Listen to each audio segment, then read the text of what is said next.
नमस्कार, जय हिंद, वंदे मातरम। लगातार जिस प्रकार से अब चुनावी रंग में रंगने जा चुका है, पूरा राजस्थान पूरा रंग चुका है और हर तरफ जहां पे भी देखेंगे आपको चुनावी रंग नज़र आएगा। जहां पर भी देखेंगे अपने अपने प्रत्याशी जो फाइनल हो चुके हैं और जिन्होंने पर्चा उठाना था वो वापस ले चुके हैं। और अब जो समीकरण बन रहे हैं उन समीकरणों पर एक एक 200 विधानसभा सीटों पर हम आपको एक एक विधानसभा सीट का ओपिनियन सर्वे जो लगातार अलग अलग एजेंसियों द्वारा किया गया, उनके एक एनालिसिस करके एक सर्वे तैयार किया गया है और अलग अलग स्रोतों से ये सर्वे लिया गया है। इस सर्वे में हम आपको एक एक सीट के बारे में बताएंगे। अगर आप किसी भी विधानसभा सीट से हैं और जैसे ही आप सर्वे देखते हैं उस सर्वे में अपनी कमेंट जरूर कीजिएगा, क्या ये सर्वे आपके हिसाब से सटीक बैठ रहा है, किस पार्टी को कितनी सीटें मिल सकती है और कौन सी पार्टी फेल साबित होगी, क्या निर्दलियों का भी अब की बार जलवा चलेगा, ये तमाम चीज़ें हम आपको बताएंगे। सबसे पहले हम बात करेंगे सादुल शहर सीट की। सादुल शहर एक विधानसभा सीट है। यहाँ पर इंडियन नेशनल कांग्रेस जो है आगे चल रही है, या एक अनुमान है भी इंडियन नेशनल कांग्रेस आगे आ सकती है। गंगानगर की बात करूँ तो गंगानगर में इंडियन नेशनल कांग्रेस आगे है। श्री करणपुर में भी आईएनसी यानी इंडियन नेशनल कांग्रेस आगे है। और वहीं सूरतगढ़ की बात करें तो सूरतगढ़ पे बीजेपी मजबूत है। रायसिंह नगर में बीजेपी मजबूत नज़र आ रही है, लेकिन यहाँ पर जो है रायसिंह नगर में जो सबसे बड़ी कांटे की टक्कर बीजेपी की रहेगी वो सीधे तौर पर कांग्रेस से कम और सीपीआईएम के उम्मीदवार से ज़्यादा रहेगी। अनूपगढ़ की अगर बात करें तो अनूपगढ़ में यहाँ पर भाजपा का पलड़ा भारी बताया जा रहा है। संगरिया की बात करें तो संगरिया में आदर्श जो है जा सकता है, यानी संगरिया सीट पर अब की बार जो है ना बीजेपी ना कांग्रेस निर्दलीय बड़ा फ़ायदा उठा सकता है। हनुमानगढ़ की अगर बात करूँ तो हनुमानगढ़ में अब की बार इंडियन नेशनल कांग्रेस एक बार फिर से अपने उम्मीदवार को जिता सकती है। पीलीभंगा की बात करें तो यहाँ पर भाजपा जो है फिर से जीत सकती है। और नौहर की बात करें तो नौहर में भाजपा एक बार फिर से अपना कमल खिला सकती है।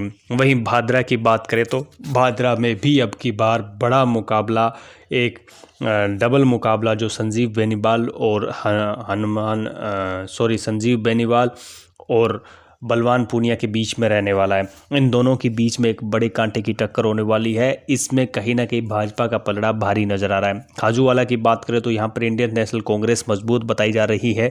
बीकानेर पश्चिम की अगर बात करें तो यहाँ पर बीजेपी मजबूत बताई जा रही है। बीकानेर पूर्व में भी बीजेपी मजबूत है। कोलायत की अगर बात करें तो कोलायत में कांग्रेस मजबूत बताई जा रही है। लूनकनसर की अगर बात करूं तो यहाँ पर भाजपा मजबूत बताई जा रही है। डूंगरगढ़ की अगर बात करें तो यहाँ पर आदर्श जो है वो मजबूत है बीजेपी और कांग्रेस के मुकाबले। और अगर रोहतरा की सीट की बात करें तो यहाँ पर कहीं ना कहीं इंडियन नेशनल कांग्रेस मजबूत बताई जा रही है। वहीं सादुलपुर की अगर बात करें तो यहाँ पर भी कांग्रेस मजबूत दावेदारी के साथ आगे बढ़ रही है। तारानगर सीट की अगर बात करें तो यहाँ पर कहीं ना कहीं भाजपा, जिस प्रकार से राजेंद्र राठौड़, ये एक बड़ी हॉट सीट बनी हुई है, इसमें राजेंद्र राठौड़ का मुकाबला सीधे तौर पर कांग्रेस से होगा। और कांग्रेस के अपने अपने दावे हैं, लेकिन यहाँ पर इस सर्वे के मुताबिक कहीं ना कहीं तारानगर सीट पे जो है वो भाजपा मजबूत रह सकती है। सरदार शहर की बात करें तो सरदार शहर में कांग्रेस मजबूत है। और चूरू की अगर बात करें तो चूरू में बीजेपी मजबूत बताई जा रही है। रतनगढ़ में भी बीजेपी के मजबूत के आसार हैं। सुजानगढ़ की बात करें तो सुजानगढ़ में कांग्रेस मजबूत बताई जा रही है। पिलानी की बात करें तो पिलानी में जो है वो बीजेपी जो है वो मजबूत बताई जा रही है। तो वहीं अगली अगर मैं सीटों की बात करूं तो सूरजगढ़ सीट की अगर बात करूं तो यहाँ पर कांग्रेस मजबूत बताई जा रही है। झुंझुनू की बात करें तो यहाँ पर भी कांग्रेस मजबूत बताई जा रही है। मंडावा में भी कांग्रेस मजबूत है। नवलगढ़ में भी कांग्रेस मजबूत है। उदयपुर वाटी में भी कांग्रेस मजबूत बताई जा रही है। अब अगर खेतड़ी की बात करें तो खेतड़ी पर भाजपा अपना कमल खिला सकती है, भाजपा मजबूत नज़र आ रही है। फतेहपुर में कांग्रेस मजबूत नज़र आ रही है। लक्ष्मणगढ़ में भी कांग्रेस मजबूत नज़र आ रही है। और धौंध अगर सीट की बात करें तो यहाँ पर बीजेपी मजबूत नज़र आ रही है। सीकर में भी भाजपा मजबूत नज़र आ रही है। दातारामगढ़ में कांग्रेस मजबूत है। और खंडेला की अगर बात करूँ तो यहाँ पर भी कांग्रेस मजबूत बताई जा रही है। नीमका थाना की अगर बात करें तो नीमका थाना में भाजपा मजबूत बताई जा रही है। श्री माधोपुर में भी भाजपा मजबूत है। कोटपुतली में भी भाजपा मजबूत है। विराटनगर की बात करें तो इस सीट पर भी, इस विधानसभा सीट पर भी कमल मजबूत है, यानी भाजपा मजबूत है। शाहपुरा की अगर बात करें तो शाहपुरा में इंडियन नेशनल कांग्रेस मजबूत बताई जा रही है। चोमू की बात करें तो चोमू में भाजपा अपना कमल खिला सकती है, हालांकि टक्कर रहने वाली है लेकिन कहीं ना कहीं भाजपा कमल खिला सकती है। फुलेरा की बात करें तो फुलेरा में भी भाजपा कमल खिला सकती है। दूदू सीट की बात करें तो यहाँ पर बताया जा रहा है अभी जिला बनने के बाद कहीं ना कहीं कांग्रेस का अपना एक वर्चस्व बन चुका है, कांग्रेस यहाँ से जो है अपना उम्मीदवार जिता सकती है, ऐसा एक उम्मीद है। जोटवाड़ा सीट की बात करें तो यहाँ पर बीजेपी मजबूत है, आमेर में भाजपा मजबूत है, जमुरा रामगढ़ में भी भाजपा मजबूत है। हवा महल की बात करें तो यहाँ पर भी भाजपा मजबूत बताई जा रही है। विद्याधर नगर सीट की बात करें तो यहाँ पर भी बताया जा रहा है भी भाजपा मजबूत है और कांग्रेस को कड़ी टक्कर देने वाली है। सिविल लाइंस की बात करें तो सिविल लाइंस में हालांकि इंडियन नेशनल कांग्रेस और भाजपा में कड़ा मुकाबला देखा जाता है, हालांकि दोनों ही प्रत्याशियों के बीच में आपस में कई जो बयानबाजी भी हुई है, तो यहाँ पर इंडियन नेशनल कांग्रेस जो है मजबूत बताई गई है। हालांकि बीजेपी खतरनाक टक्कर देगी, अगर चुनाव में परिणाम आएगा तो ऐसा बताया जा रहा है भी कोई ज़्यादा अंतर से कोई नहीं जीतेगा। किशन पोल की बात करें तो यहाँ पर भाजपा मजबूत बताई जा रही है। आदर्श नगर में भाजपा मजबूत बताई जा रही है। मालवीय नगर में भी भाजपा को मजबूत बताया जा रहा है। और सांगानेर की बात करें तो यहाँ पर भी भाजपा मजबूत बताई जा रही है। बगरू में भी भाजपा मजबूत बताई जा रही है। बस्सी की बात करें तो बस्सी में कहीं ना कहीं इंडियन नेशनल कांग्रेस मजबूत है। इसके अलावा चाकसू की बात करें, तिजारा की बात करें, किशनगढ़ बास की बात करें, मंडावर की बात करें, इन चारों विधानसभा सीटों पर कहीं ना कहीं भाजपा मजबूत बताई जा रही है। बहरोड की बात करें तो बहरोड में ऐसा बताया जा रहा है कि भाजपा और कांग्रेस दोनों का जादू नहीं चलेगा, यहाँ पर अब की बार आदर्श जो है सीट निकाल सकती है, यानी कोई भी पार्टी हो सकती है या फिर निर्दलीय हो सकता है। बानसूर की अगर बात करूँ तो बानसूर में बीजेपी मजबूत बताई जा रही है। थाना गाजी की बात करें तो यहाँ पर आदर्श जो है अपना जलवा बिखेर सकते हैं, कांग्रेस और बीजेपी दोनों को कड़ी टक्कर देकर। वहीं अलवर ग्रामीण की बात करें तो यहाँ पर इंडियन नेशनल कांग्रेस बीजेपी को सीधे तौर पर बड़ी टक्कर दे रही है, तो यहाँ पर इंडियन नेशनल कांग्रेस का पलड़ा भारी बताया जा रहा है। अलवर शहर की बात करें तो अलवर शहर में भाजपा, रामगढ़ में भी भाजपा मजबूत बताई जा रही है। राज लक्ष्मणगढ़ की बात करें तो राज लक्ष्मणगढ़ में कांग्रेस को मजबूत बताया जा रहा है। कठुमर की बात करें तो कठुमर में भाजपा को मजबूत बताया जा रहा है। कामा में भी भाजपा को मजबूत बताया जा रहा है। नगर सीट विधानसभा सीट की बात करें तो यहाँ पर इंडियन नेशनल कांग्रेस को मजबूत बताया जा रहा है। डीग कुम्हेर की बात करें तो यहाँ पर इंडियन नेशनल कांग्रेस को मजबूत बताया जा रहा है। भरतपुर की बात करें तो यहाँ पर आदर्श जो है वो कहीं ना कहीं अपना कमाल खिला सकते हैं, कमाल कर सकते हैं। दोनों ही पार्टियां कहीं ना कहीं बड़ा झटका दे सकते हैं। वही नंदवाई सीट की अगर बात करें तो यहाँ पर इंडियन नेशनल कांग्रेस का जलवा कायम रहेगा या इंडियन नेशनल कांग्रेस जो है मजबूत नज़र आ रही है। वेर सीट की बात करें तो यहाँ पर इंडियन नेशनल कांग्रेस जो है वो मजबूत नज़र आ रही है। बयाना सीट की अगर बात करें तो बयाना सीट में एक बीजेपी जो है वो भाजपा जो है वो एक मजबूत कैंडिडेट के रूप में नज़र आ रही है। बसेड़ी की बात करें तो बसेड़ी में भी भाजपा एक मजबूत कैंडिडेट के रूप में नज़र आ रही है। बाड़ी की अगर बात करें तो बाड़ी में इंडियन नेशनल कांग्रेस मजबूत बताई जा रही है। धौलपुर सीट की अगर बात करें तो धौलपुर सीट में जो है वो बीजेपी जो है वो मजबूत बताई जा रही है। और राजाखेड़ा सीट की बात करें तो यहाँ पर कांग्रेस मजबूत बताई जा रही है। टोडा भीम सीट पर भी कांग्रेस मजबूत बताई जा रही है। हिंडोन करौली दोनों सीटों की बात करें तो दोनों में बीजेपी मजबूत बताई जा रही है। और स्पोट्रा सीट की बात करें तो यहाँ पर कांग्रेस मजबूत बताई जा रही है। बांदीकुई सीट की बात करें तो यहाँ पर जो है बीजेपी मजबूत बताई जा रही है। महुआ सिकराय दोनों सीटों की अगर बात करूँ तो यहाँ पर जो है भाजपा मजबूत बताई जा रही है। दौसा की सीट में कहीं ना कहीं इंडियन नेशनल कांग्रेस भी मजबूत है। लालसोट सीट पर भी इंडियन नेशनल कांग्रेस को मजबूत बताया जा रहा है। गंगापुर, बामनवास, सवाई माधोपुर, अगर तीनों विधानसभा सीटों की अगर मैं बात करूं तो तीनों विधानसभा सीटों पर कहीं ना कहीं बीजेपी जो है अपना कमल खिला सकती है, यानी बीजेपी थोड़ी मजबूती के साथ दावा पेश कर रही है। खंडार सीट की बात करूँ तो यहाँ पर इंडियन नेशनल कांग्रेस जो है वो कहीं ना कहीं मजबूत नज़र आ रही है। मालपुरा सीट पर भाजपा मजबूत नज़र आ रही है। निवाई और टोंक और देवली उनियारा की बात करें तो यहाँ पर तीनों ही सीट पर इंडियन नेशनल कांग्रेस यानी कांग्रेस जो है मजबूत नज़र आ रही है। किशनगढ़, पुष्कर, अजमेर उत्तर की बात करें तो यहाँ पर भाजपा जो है काफ़ी मजबूत नज़र आ रही है मुकाबले इंडियन नेशनल कांग्रेस के।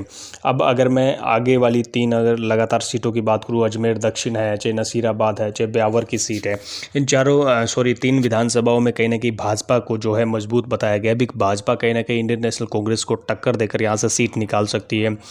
मसूड़ा और केकड़ी की बात करें तो यहाँ पर दोनों सीटों पर भाजपा को कांग्रेस बड़ी टक्कर देगी और कांग्रेस सीट निकाल सकती है, ऐसा एक अनुमान है। लाडनू की बात करें तो लाडनू में बीजेपी मजबूत बताई जा रही है। डीडवाना, अगर डीडवाना की बात करें तो डीडवाना में कांग्रेस मजबूत है। जायल में कांग्रेस मजबूत है। नागौर की बात करें तो नागौर में कहीं ना कहीं अब की बार जो बहुत बड़ा उलटफेर हो सकता है। सर्वे के मुकाबले बीजेपी जो है वो बड़ा टक्कर देगी तमाम पार्टियों को, चाहे वो आरएलपी हो, चाहे वो इंडियन नेशनल कांग्रेस हो, तमाम बड़ी पार्टियां, चाहे वहाँ पे और कोई क्षेत्रीय पार्टी, उनको बड़ी टक्कर देगी। तो बीजेपी कहीं ना कहीं मजबूत है और आरएलपी और बीजेपी में ज़बरदस्त टक्कर या इंडियन नेशनल कांग्रेस में ज़बरदस्त टक्कर रह सकता है।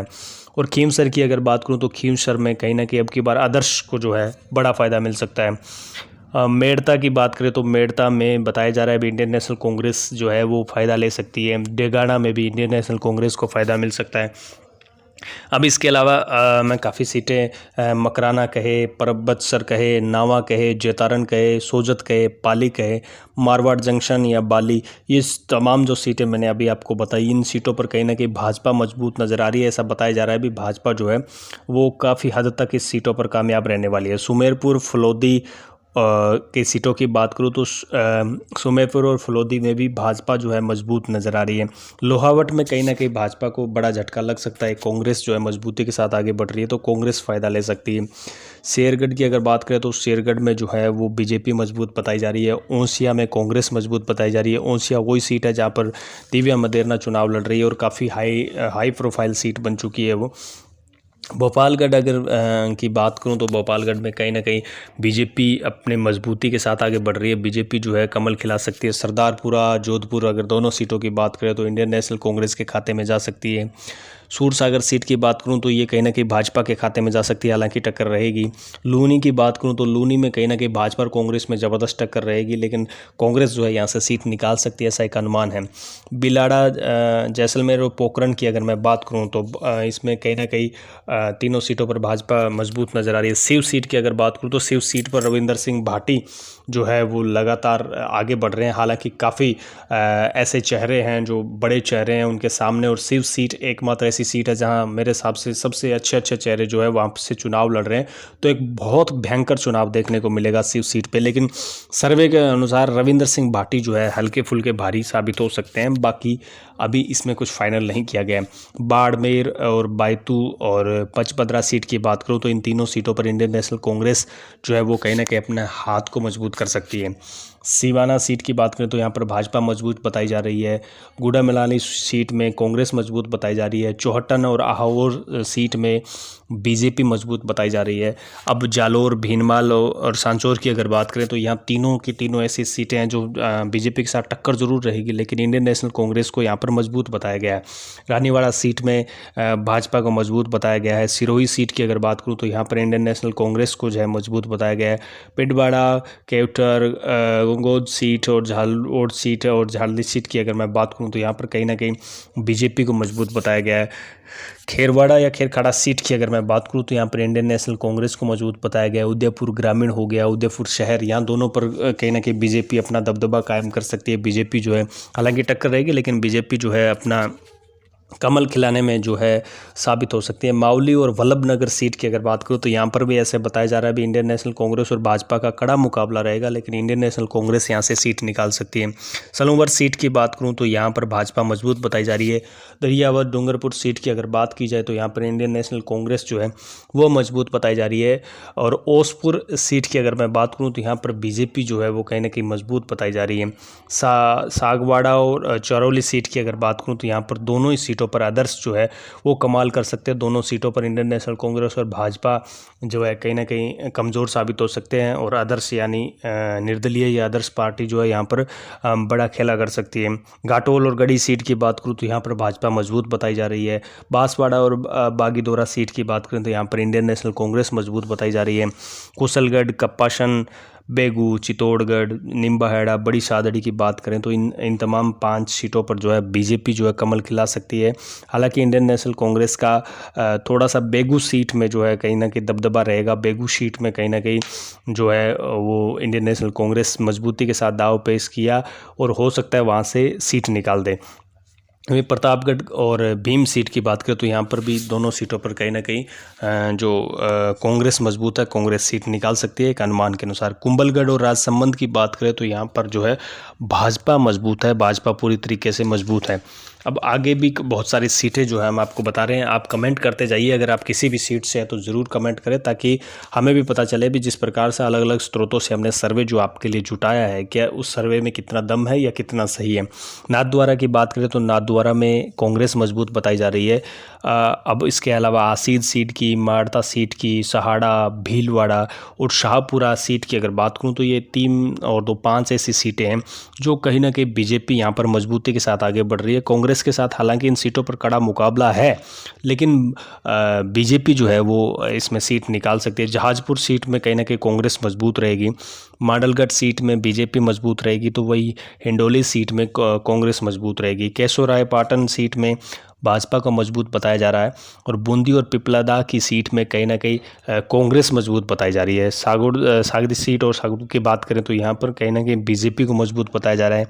कोटा उत्तर सीट में कहीं ना कहीं कांग्रेस को मजबूत बताया जा रहा है। कोटा दक्षिण में हालांकि भाजपा मजबूत है, लेकिन कोटा उत्तर में कांग्रेस मजबूत है। लाडपुरा रामगंज मंडी की अगर बात करें तो यहाँ पर दोनों सीटों पर कहीं ना कहीं भाजपा जो है कमल खिला सकती है। अंता सीट में कहीं ना कहीं कांग्रेस मजबूत है। किशनगंज और बारा अटरू सीट में भी कांग्रेस मजबूत है। और अगर मैं छबड़ा सीट की बात करूँ, डंग सीट की बात करूँ, झालरापाटन सीट की बात करूँ, खानपुर सीट की बात करूँ, मनोहर थाना सीट की बात करूँ, तो यहाँ पर भाजपा जो है पूरी तरीके से मजबूत नज़र आ रही है। इन तमाम कैलकुलेशन हमने 200 विधानसभाओं का एक एक कैलकुलेशन आपको दिया, कौन कहाँ पे टक्कर में है, कौन सी पार्टी कहाँ, कौन सा निर्दलीय, कौन सा मजबूत। आप कमेंट ज़रूर कीजिएगा आप किस विधानसभा से, और आपको ये सर्वे कैसा लगा, और इस सर्वे में आपके हिसाब से और क्या बदलाव हो सकता है। अब इन तमाम अगर एनालिसिस और तमाम सर्वे की अगर बात करूं तो कहीं ना कहीं इंडियन नेशनल कांग्रेस के खाते में 75 से लेकर 77 सीटें आ सकती है, तो वहीं बीजेपी के खाते में भी कहीं ना कहीं 112 से 114 सीटें जो हैं वो जा सकती है। और अन्य जो है, अन्य के लगभग बताया जा रहा है भाई 11 से 12-13 सीटें जो है अन्य में जा सकती हैं। यानी उतार चढ़ाव कहीं ना कहीं इस सर्वे में कहीं ना कहीं बीजेपी जो है उस जादुई आंकड़े को छू रही है जहाँ पर वो सरकार बना सकती है। लेकिन ये आने वाला वक्त ही बताएगा। अभी 3 तारीख को 25 को जब चुनाव हो जाएगा, वोटिंग हो जाएगी, और जब 3 तारीख को सभी के भविष्य को मतपेटियों से जब गिना जाएगा या उन ईवीएम से जब वो बाहर निकलेगी, तब ही सारा गणित सामने आ पाएगा। लेकिन ये एक अनुमान जो है वो हम आपको बता चुके हैं। आज के लिए बस इतना ही। लगातार हमारी खबर और अपडेट पाने के लिए चैनल को सब्सक्राइब करें और बेल आइकन का बटन जरूर दबा दें।